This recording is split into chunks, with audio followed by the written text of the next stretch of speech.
एक म्हणालात, एक महत्वाचा उल्लेख केला की या ड्रग्ज प्रकरणात मुंबई पोलीस दलातल्या एका माजी अधिकाऱ्याचा समावेश आहे. आणि तो शिंदेशी संबंधित आहे. कोण हा अधिकारी आहे तुम्ही देतो ना. बघा, हे मी सांगण्यापेक्षा देवेंद्र फडणवीस गृहमंत्र्यांनी सांगावं. त्यांच्यापर्यंत सगळी माहिती आलेली आहे. काय लपवतायत, कोणाला पाठीशी घालतायत, एकनाथ शिंदेना, त्यांच्या मुलाला की त्यांच्या टोळीला?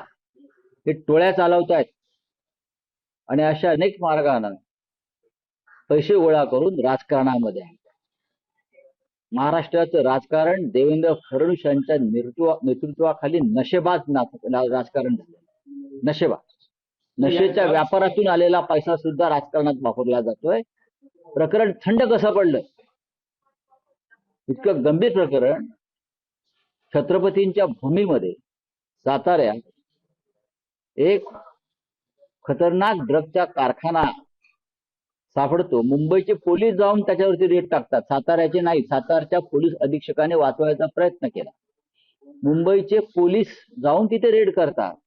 मग त्या पोलिसांच्या तपासात अडथळे आणले जातात गृह खात्याकडून, उपमुख्यमंत्र्यांच्या यंत्रणेकडून, आणि हे प्रकरण हाताबाहेर जाते म्हटल्यावरती संबंधित मंत्री हे गृहमंत्र्यांच्या किंवा मुख्यमंत्र्यांच्या पायाशी जातात वाचवण्यासाठी, आणि प्रकरण थंड केलं जातं. राऊतसाहेब, हा जो माजी पोलीस अधिकारी आहे हा मुंबई पोलीस दलातला आहे? नक्कीच बाहेरचा आहे. मुंबई पोलीस दलात. सगळे तपशील तुम्ही हा शिंद्यांचा फार जवळचा आहे.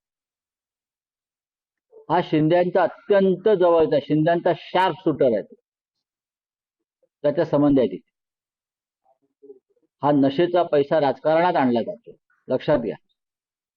महाराष्ट्राच्या तरुणांना नशेबाज केलं जात आहे आणि त्यातून राजकारणात हा पैसा ओतून हे हिंदुत्ववादी आम्हाला हिंदुत्व शिकवतात ढोंगी. चला, एक आणि तुम्ही म्हणालात की त्यांचे म्हणजे जे कॉम्बिनेशन आहे एकाच वेळेस महायुती आणि महाविकास आघाडीतील, असं कसं होऊ शकतं? असं कसं होऊ शकतं? जनतेला पडलेला प्रश्न असेल. नंबर 2, राऊतसाहेब, अजित पवारांकडून असा दबाव टाकला जातोय किंवा एक आग्रही मागणी केली येते की या युतीमध्ये सगळ्यांनी घड्याळ या चिन्हावरच लढावं. शरद पवार किंवा त्यांचा पक्ष हे मान्य करेल का?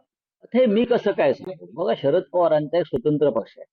शरद पवार यांची एक भूमिका असते, विचारसरणी आहे ती जातीय व धर्मांध शक्तींच्या विरुद्ध लढण्यासाठी.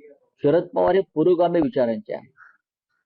शरद पवार यांनी त्यांच्या जीवनभर भाजप सारख्या प्रवृत्तींशी लढण्यामध्ये त्यांचं आयुष्य घालवलेलं आहे आणि आम्ही सुद्धा त्यांच्याबरोबर त्या लढ्यामध्ये अनेकदा उतरलेलो आहोत.